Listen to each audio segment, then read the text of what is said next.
Imagine por um instante que o céu se abre diante dos seus olhos, revelando não um simples clarão, mas uma luz tão pura que transcende tudo que você já conheceu. Foi exatamente isso que aconteceu com Sanulin quando tinha apenas 5 anos, em um momento que marcaria sua vida para sempre.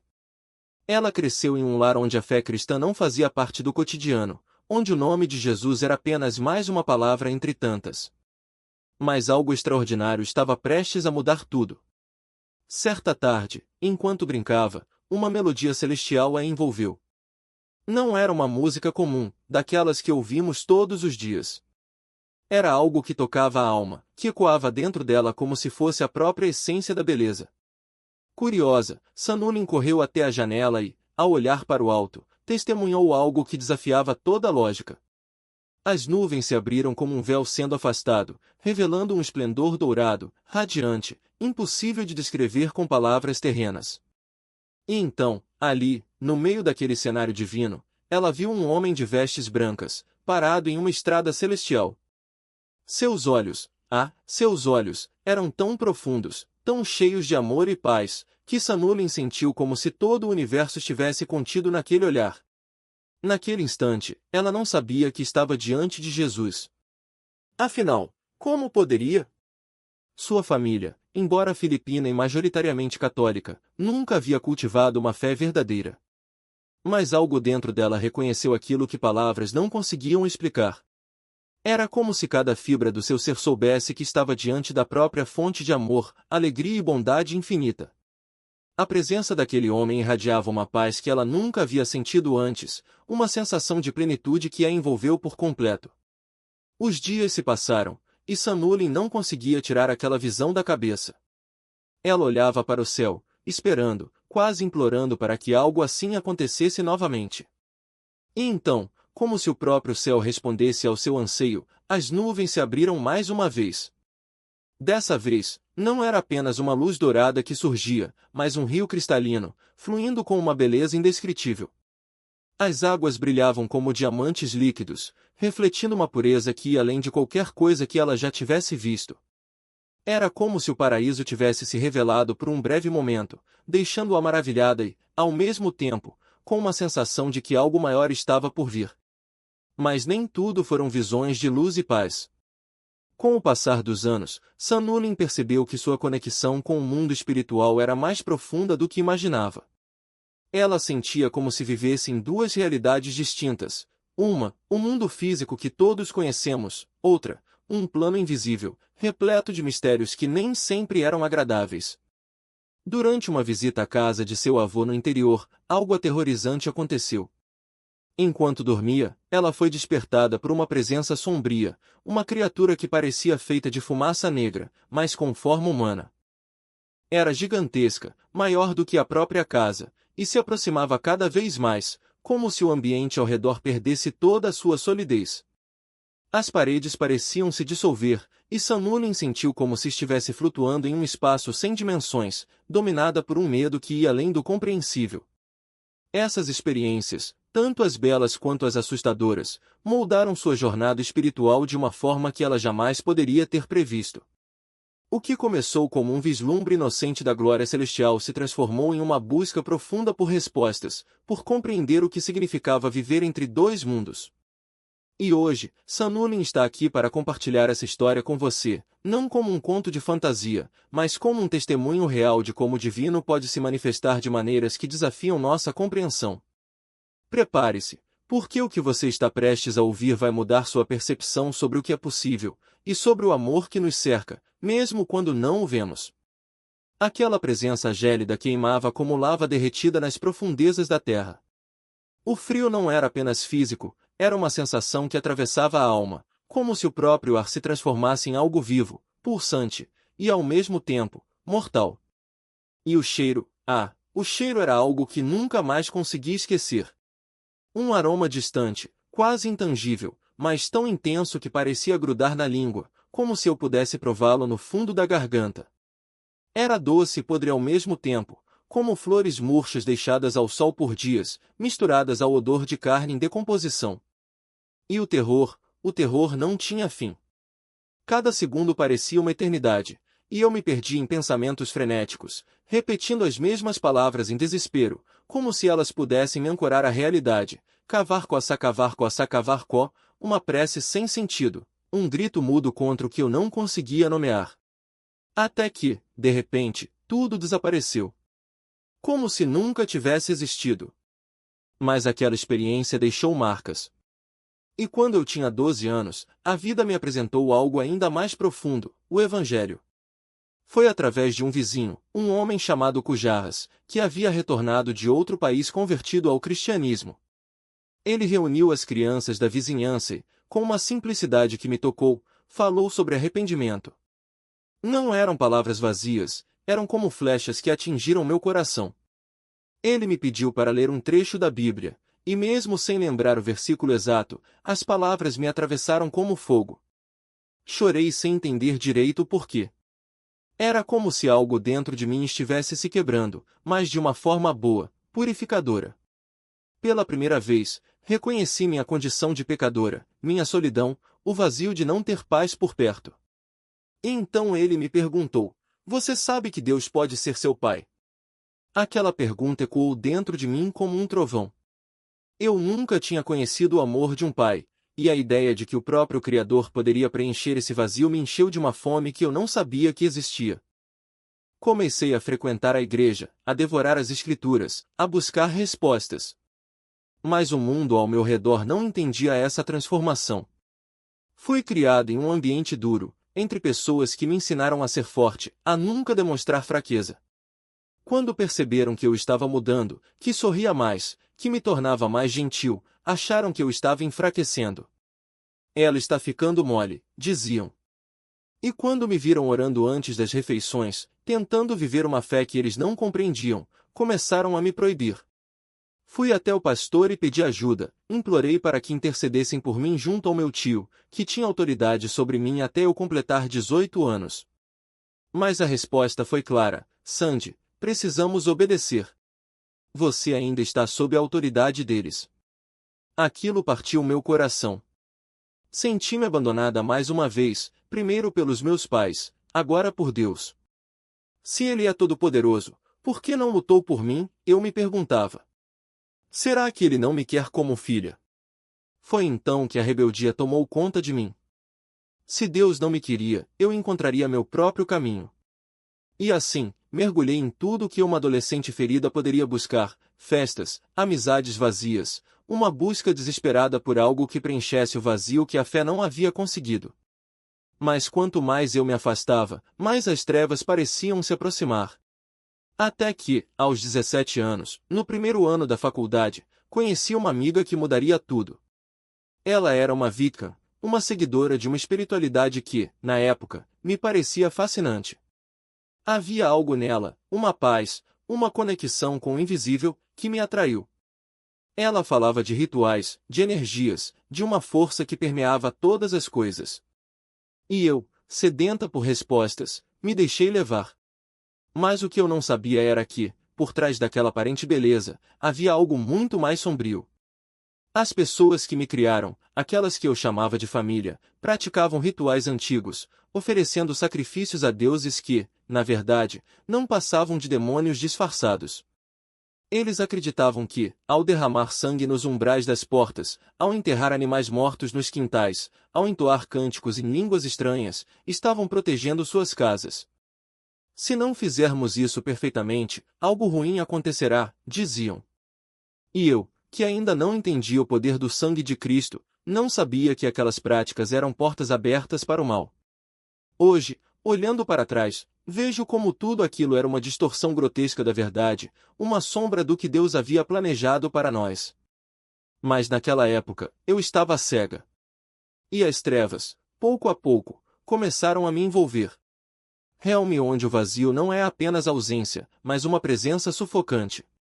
Não há som, não há cor, não há forma, apenas uma escuridão que parece respirar, como se o próprio ar fosse feito de silêncio pesado.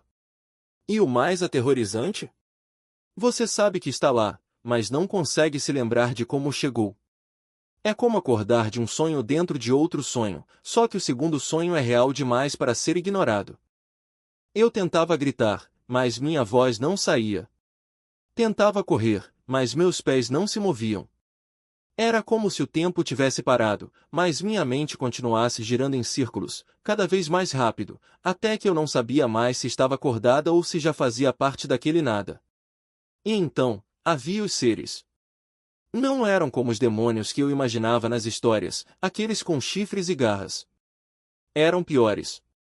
Alguns tinham rostos que mudavam de forma, como se a pele deles fosse feita de cera derretida. Outros não tinham rosto nenhum, apenas buracos escuros onde deveriam estar os olhos. E outros ainda pareciam pessoas que eu conhecia. Vizinhos. Colegas de escola. Até mesmo minha própria mãe, mas com uma voz que não era a dela, sussurrando coisas que eu não queria ouvir. Você nunca vai escapar, diziam. Nós sempre estivemos aqui. Você só não nos via antes. Eu tentava me agarrar à lembrança de Jesus. Às vezes, no meio daquele terror, uma luz fraca aparecia, não como um raio, mas como um fio de esperança, quase imperceptível. Mas então a dor voltava. A sensação de abandono.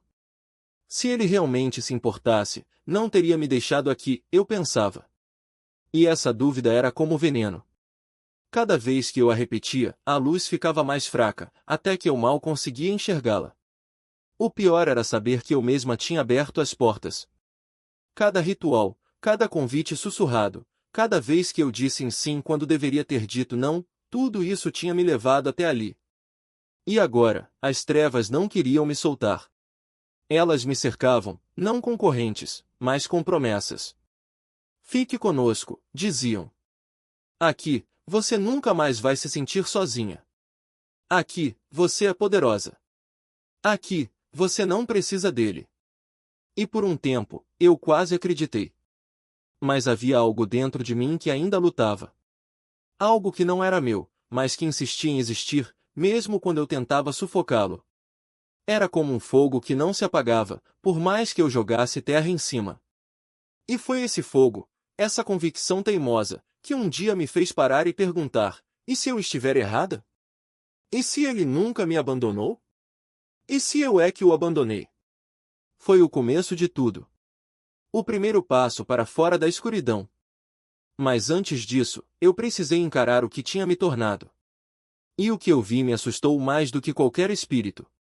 Havia um lugar que eu não conhecia, um território invisível aos olhos, mas tão real quanto o ar que eu respirava.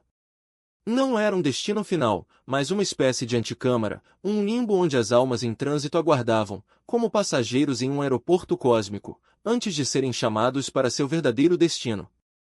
E ali, naquele espaço entre o tempo e a eternidade, as coisas não eram passivas.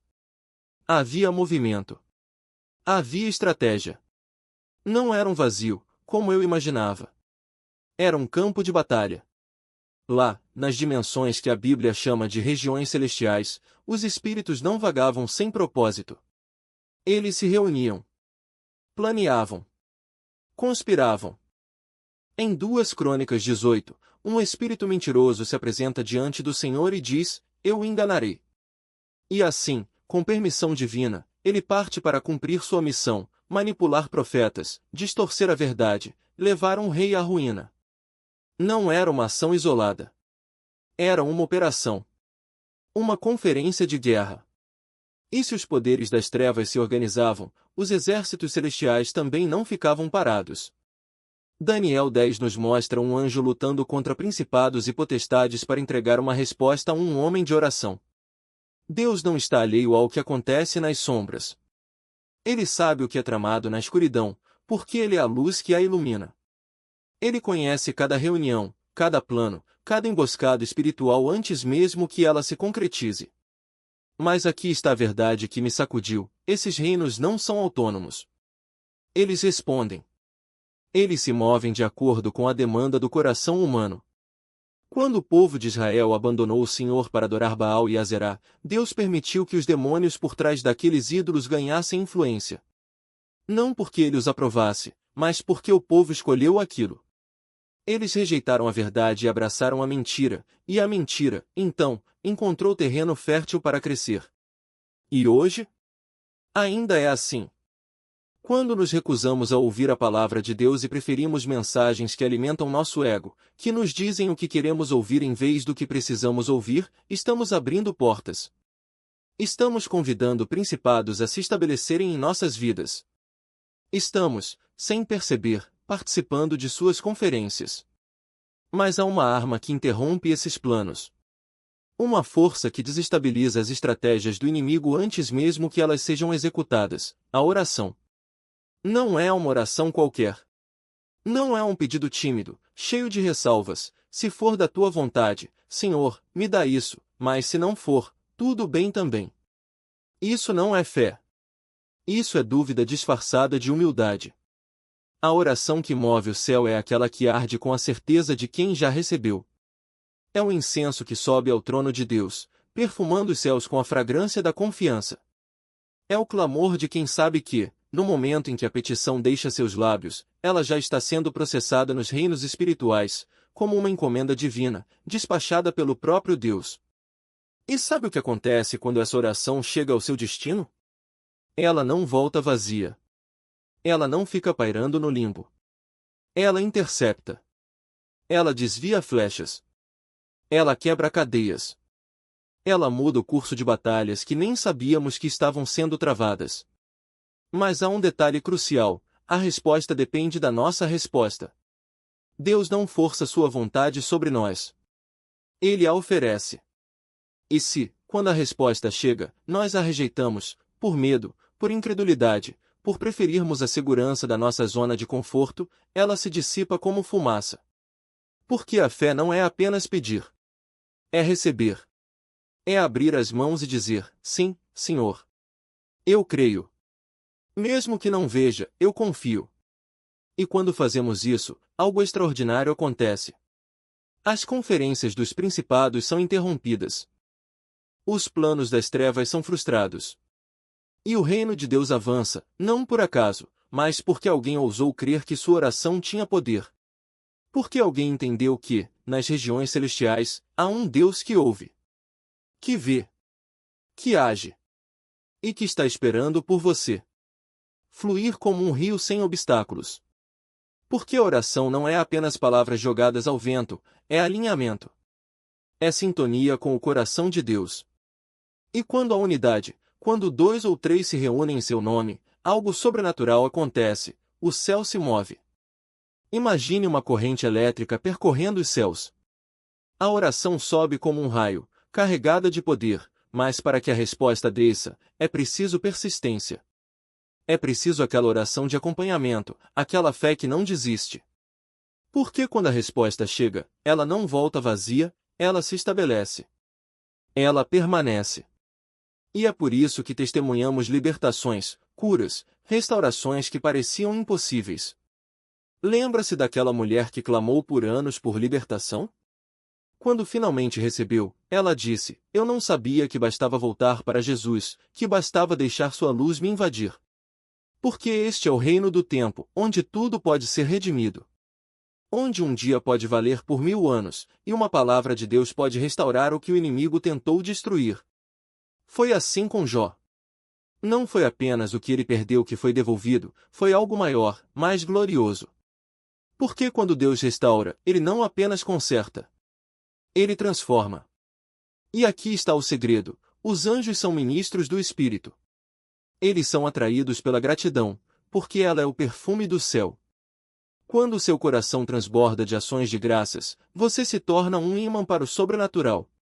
Mas há algo que bloqueia esse fluxo: a falta de perdão. Julie, você tocou em um ponto crucial. Porque o perdão não é opcional, é uma chave que abre portas no reino espiritual. Lembra-se daqueles que me feriram. Dos abusos, das palavras cortantes, das traições? O Espírito Santo me disse: perdoe. Não por eles, mas por você. E quando obedeci, algo extraordinário aconteceu. As barreiras caíram. As portas se abriram. 5 igrejas foram plantadas em lugares estratégicos, e minha vida se tornou um canal de bênçãos.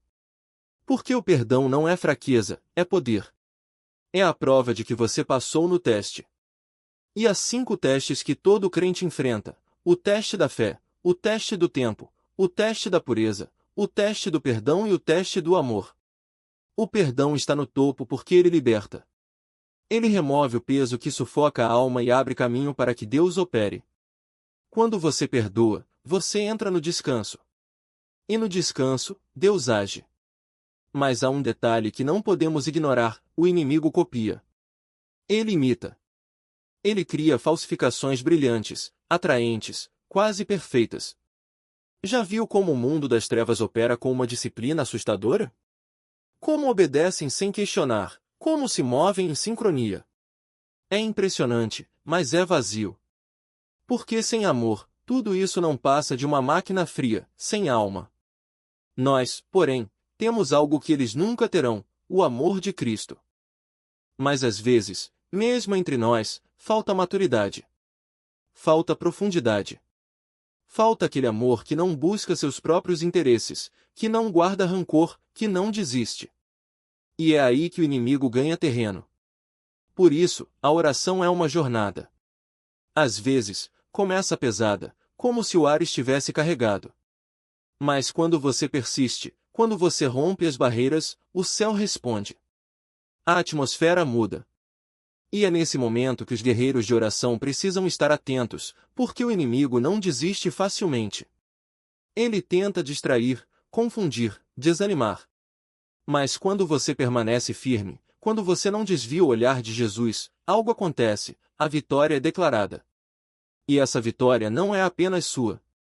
Ela ecoa nos céus. Ela abala os principados. Ela avança o reino.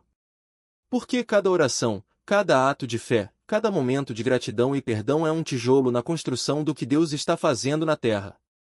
Então, qual será a sua parte hoje? Você vai apenas observar, ou vai se levantar e crer que sua oração tem poder? Porque o céu está esperando. E Deus está pronto para agir. Mas não se engane, essa escuridão não é apenas ausência de luz. Ela é uma força ativa, uma presença que consome, que sufoca, que busca devorar tudo que toca. E o mais assustador? Ela não age sozinha.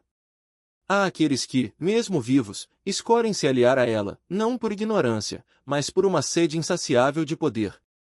Eles cruzam os limites do mundo físico, atravessando portais invisíveis para negociar, barganhar, subir de nível em uma hierarquia que não leva a lugar nenhum. Porque no fim, toda essa busca por domínio, por status, por influência, não passa de uma ilusão. Uma armadilha que se fecha lentamente, até que não reste mais nada além de trevas. E é aqui que a batalha se torna real. Porque enquanto alguns se perdem nessa corrida por poder, outros, aqueles que escolhem permanecer firmes na luz, se tornam alvos. Sua fé, sua oração, sua simples presença são como faróis em meio à escuridão, e isso incomoda. Incomoda tanto que as trevas se movem para apagar essa luz. Mas é justamente aí que reside a esperança, porque a luz nunca é apagada. Ela apenas se multiplica. Você já parou para pensar no que acontece quando um filho de Deus entra em um lugar carregado de opressão? Não é apenas uma batalha espiritual, é uma declaração. Cada palavra de verdade, cada gesto de amor, cada momento de adoração é como um terremoto no reino das trevas. E o mais incrível? Você não precisa ser um guerreiro experiente para causar impacto. Basta ser fiel. Basta dizer: aqui estou, Senhor. Usa-me. Porque no reino de Deus, o poder não está em títulos, em rituais ou em barganhas. Está na simplicidade de um coração rendido. Está na oração que brota da necessidade, não da repetição vazia. Está na presença de Deus, que não precisa de estratégias elaboradas para agir, ele apenas age. E quando ele age, até as portas do inferno tremem. Então, qual será a sua escolha hoje? Você vai se deixar intimidar por aquilo que não vê? Ou vai se levantar, sabendo que o mesmo Espírito que ressuscitou Cristo habita em você? Porque a vitória já foi conquistada. E ela começa quando você decide crer nisso. Aquele momento.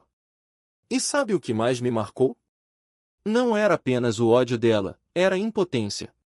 Porque, no fundo, ela sabia que eu já não pertencia àquele lugar. Ela podia gritar, ameaçar, amaldiçoar, mas a verdade é que o nome que eu invoquei tinha mais poder do que todas as suas ilusões juntas. E então, de repente, tudo mudou. Não foi um estrondo, não foi um terremoto, foi como se o próprio ar se dobrasse ao meu redor.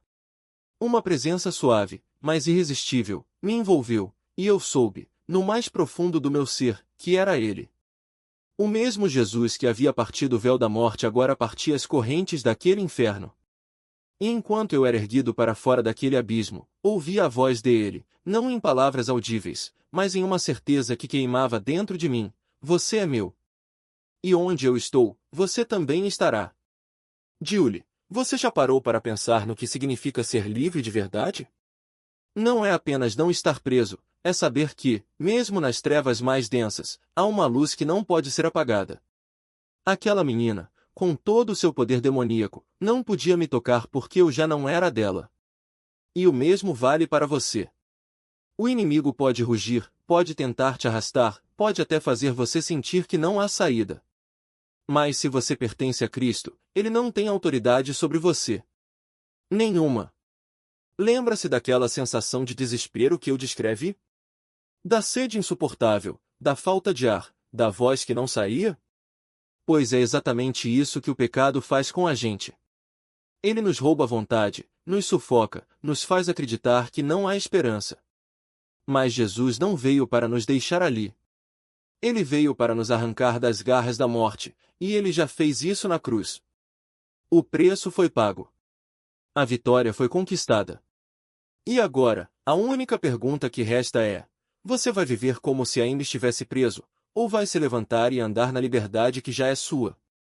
Porque, Julie, eu vi o inferno. Eu senti o peso da condenação.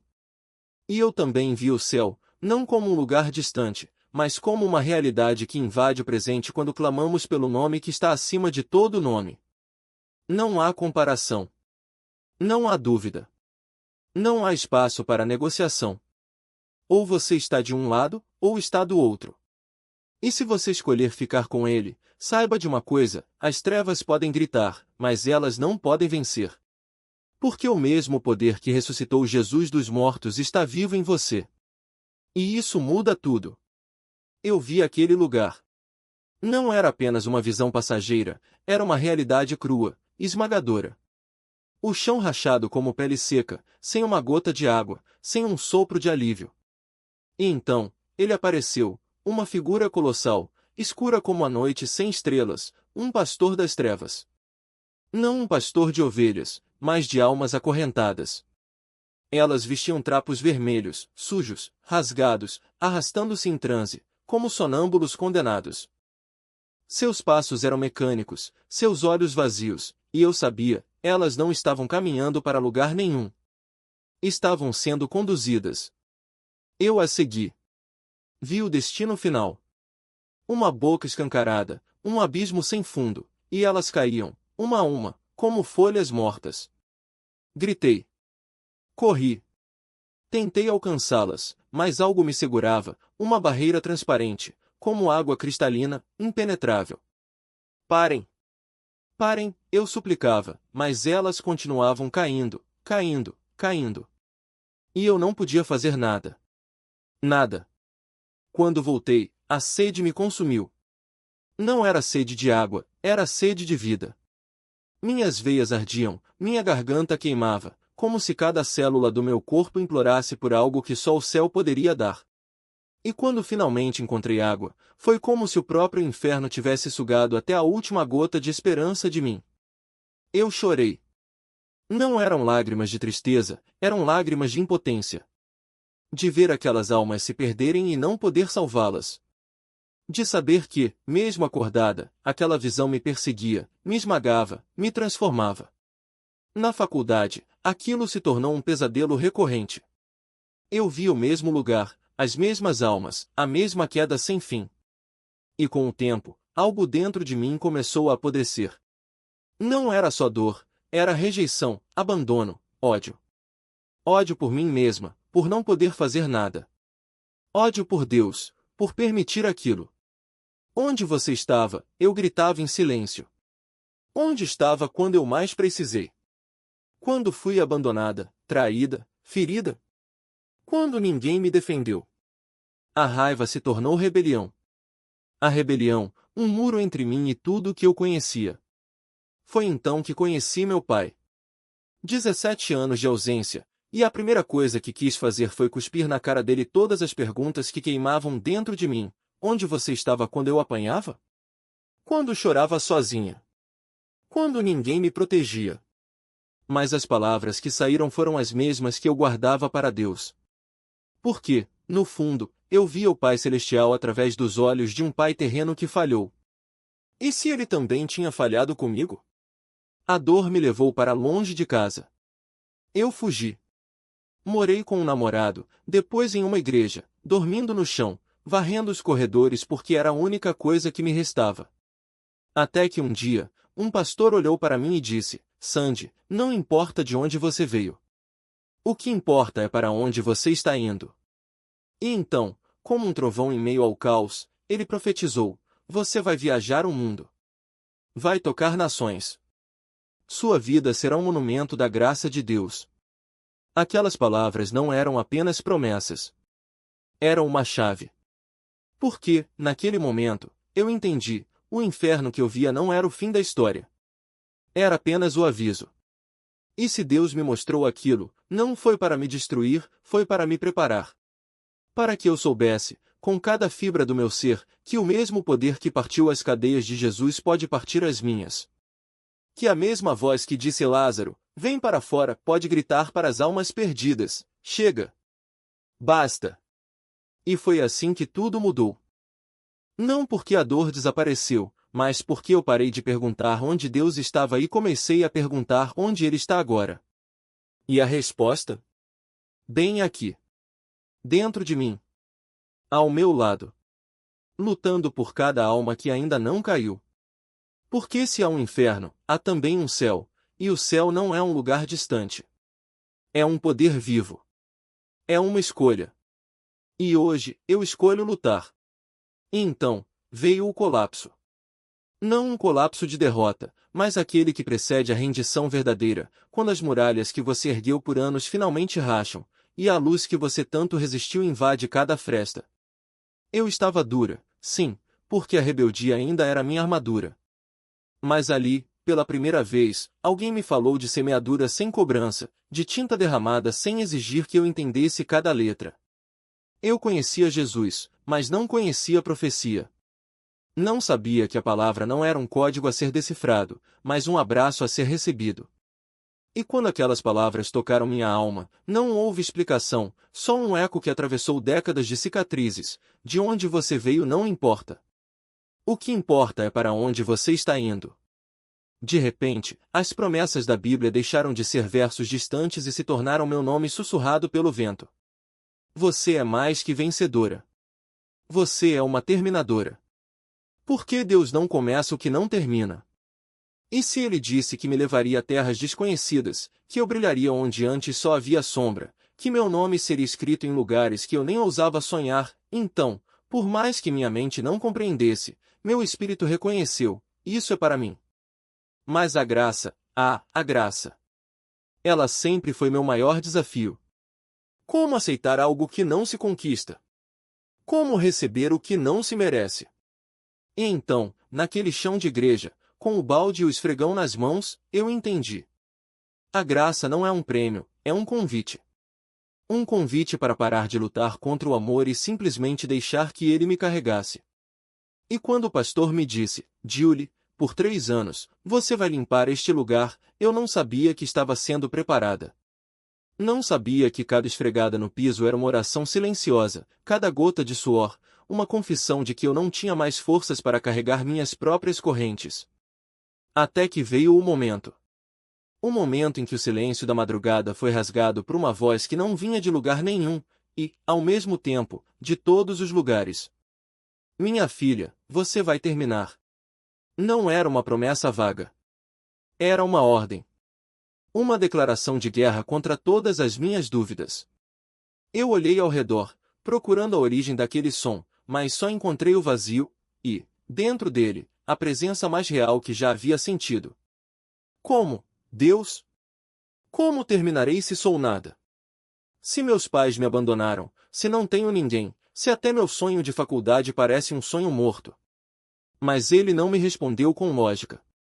Ele me respondeu com fogo. Foi ali, naquele chão ainda úmido do esfregão, que o Espírito Santo desceu como um rio. Não como aos 12 anos, quando senti um vislumbre, mas como um dilúvio. Uma onda que arrancou de mim cada pecado, cada mágoa, cada mentira que eu havia acreditado sobre mim mesma. E quando emergi, não era mais a Julie quebrada. Era uma mulher limpa. Não por meus méritos, mas porque ele havia escolhido me lavar. E naquele instante, eu soube, mesmo que eu passasse o resto da vida varrendo aquele chão, mesmo que o mundo me esquecesse, mesmo que todos os meus sonhos se dissolvessem como fumaça, eu seria a pessoa mais rica da terra. Porque a presença dele era minha herança. Porque estar cheia dele era o único tesouro que eu jamais precisaria. Foi quando entendi, Davi. Prefiro um dia nos teus átrios a milhares em outro lugar. Porque não há riqueza, fama ou sucesso que se compare a um único segundo na presença do Altíssimo. É um amor que não se explica, só se experimenta. Um amor que não pede nada em troca, a não ser que você pare de fugir. E quando eu disse sim, quando finalmente me rendi, as peças começaram a se encaixar. Não de uma vez, mas como um quebra-cabeça que só faz sentido quando você olha para trás. Dias depois, tive um sonho. Um sonho tão vívido que parecia memória. Vi minha tia entrando pela porta da igreja, vi exatamente onde ela se sentaria, ouvi cada palavra que sairia de sua boca. E então, no meio de um encontro com os jovens, ouvi novamente: prepare-se. Você terá uma visita. Não era um aviso, era um chamado. E antes que eu pudesse processar, um triciclo parou na porta. A mesma mulher do meu sonho. A mesma cena, palavra por palavra. Deus não apenas responde orações. Ele as supera. Eu havia me rendido à ideia de passar a vida limpando aquele chão, mas ele tinha outros planos.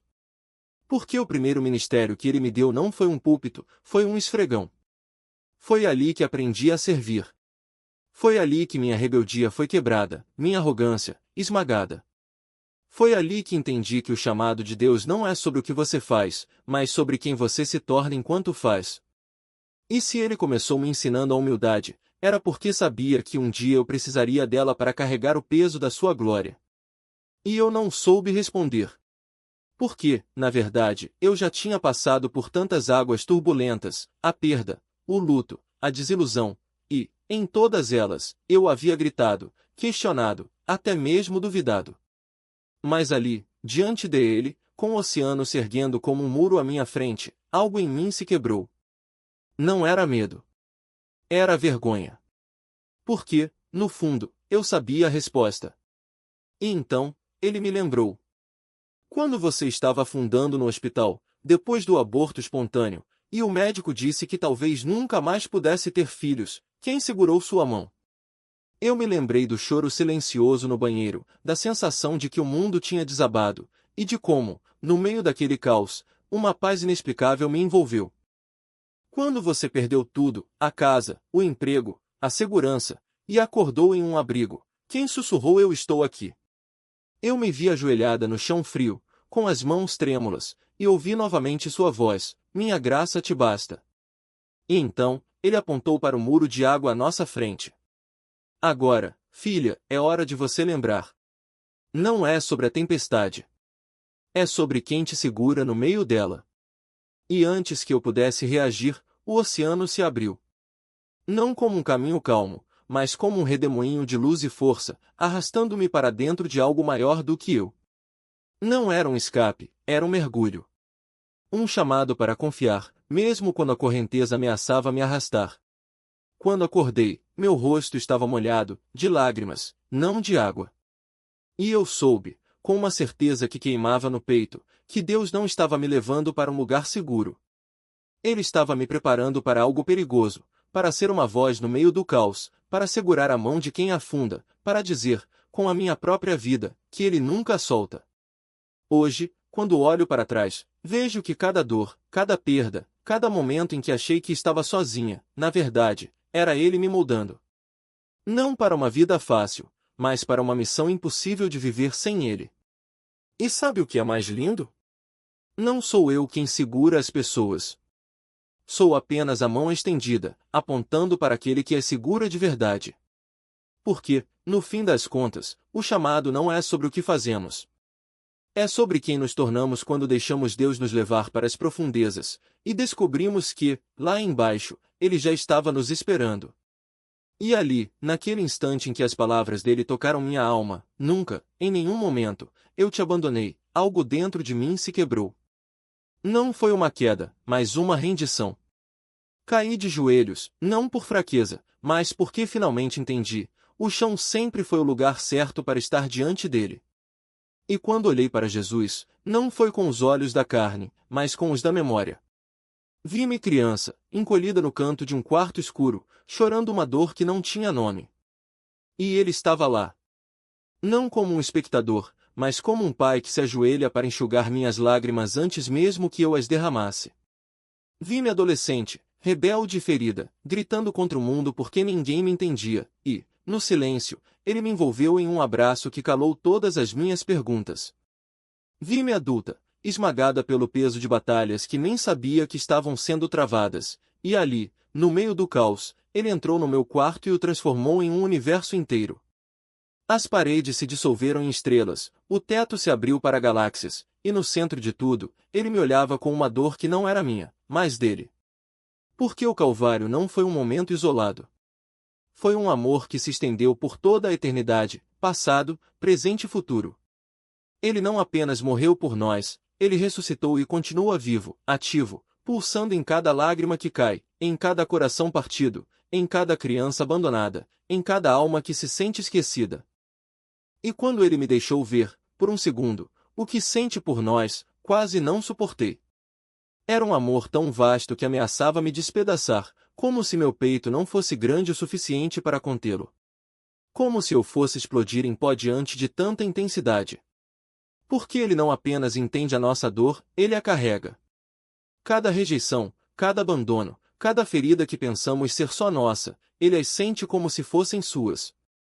E isso, Julie, é o que cura de verdade. Não são as palavras bonitas, não são os consolos vazios. É o momento em que você percebe que a dor que te define não é maior do que o amor que te escolheu. E então veio a vergonha. Como um tapa suave, mas certeiro, ele me lembrou, quando você saiu em missão por 3 anos, não fez isso por mim. Fez por você. E era verdade. Cada vez que estendi a mão para uma criança, cada vez que abracei alguém que sofria, eu não estava dando Jesus, estava dando a mim mesma. Porque no fundo, eu via neles o reflexo da menina que um dia precisei ser amada. Via minhas próprias feridas e queria curá-las através deles. Mas o amor verdadeiro não é dar a si mesmo, é dar àquele que já nos deu tudo. Não é se projetar no outro para preencher seus vazios, é apontar para o único que pode enchê-los. E eu, cega pelo meu próprio desejo de ser vista, esqueci que a missão nunca foi sobre mim. Era sobre ele. Sobre deixar que sua luz brilhasse através das minhas rachaduras, não para que eu fosse admirada, mas para que ele fosse conhecido. Porque Deus nunca me enganou. Nunca me deixou desprotegida. Cada batalha que enfrentei, cada noite de insônia, cada lágrima que engoli, ele estava lá, lutando nos bastidores, erguendo muralhas que eu nem sabia que existiam. A dor não foi um castigo, foi um treinamento. Uma escola onde ele me ensinou a depender, a confiar, a reconhecer que, sem ele, eu não sou nada. E quando finalmente entendi isso, quando caí de joelhos e sussurrei eu sou nada, não foi uma derrota. Foi a maior vitória. Porque só quando admitimos nossa insignificância diante dele é que descobrimos que somos tudo em suas mãos. E agora, Julie, quando olho para trás, não vejo mais uma vida de sofrimento. Vejo um amor que nunca desistiu. Vejo um pai que transformou minhas cicatrizes em estradas para levar outros até ele. Vejo que cada lágrima foi uma semente, e que hoje, onde antes havia dor, brotou um propósito. Não porque eu seja forte, mas porque ele é fiel. Não porque eu tenha todas as respostas, mas porque ele nunca deixou de me segurar. E se você está lendo isso e se sente perdida, quebrada, esquecida, saiba de uma coisa, você não está sozinha. Ele está aí, no seu quarto, transformando-o em um universo inteiro. Ele está aí, na sua dor, sentindo-a mais profundamente do que você jamais poderia imaginar. E ele não vai embora. Nunca. Nem por um segundo. Quando olho para a criança nas ruas, aquela que um dia fui, marcada pela dor e pelo abandono, já não vejo apenas a mim mesma. Vejo Jesus. Vejo Jesus em cada rosto cansado, em cada olhar que carrega o peso de histórias que ninguém deveria viver. E quando saio para pregar nas ruas, não enxergo mais multidões distantes, almas perdidas em teorias frias. Enxergo filhos amados, mesmo que eles ainda não saibam disso. Enxergo o Pai estendendo as mãos sobre eles, sussurrando, eu te conheço pelo nome. Antes, o inimigo distorcia minha visão.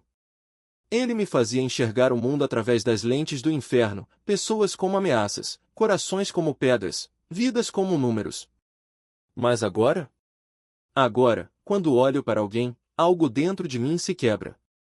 Não é pena. É compaixão pura, a mesma que moveu Jesus a tocar os leprosos, a chorar com os que choravam, a morrer pelos que ainda o rejeitavam. E mesmo que eles não saibam, mesmo que passem por mim sem um olhar, eu oro. Oro em silêncio, confiando que o Deus que move montanhas está trabalhando nos bastidores de suas vidas. Porque a oração não é um monólogo, é um ato de rendição.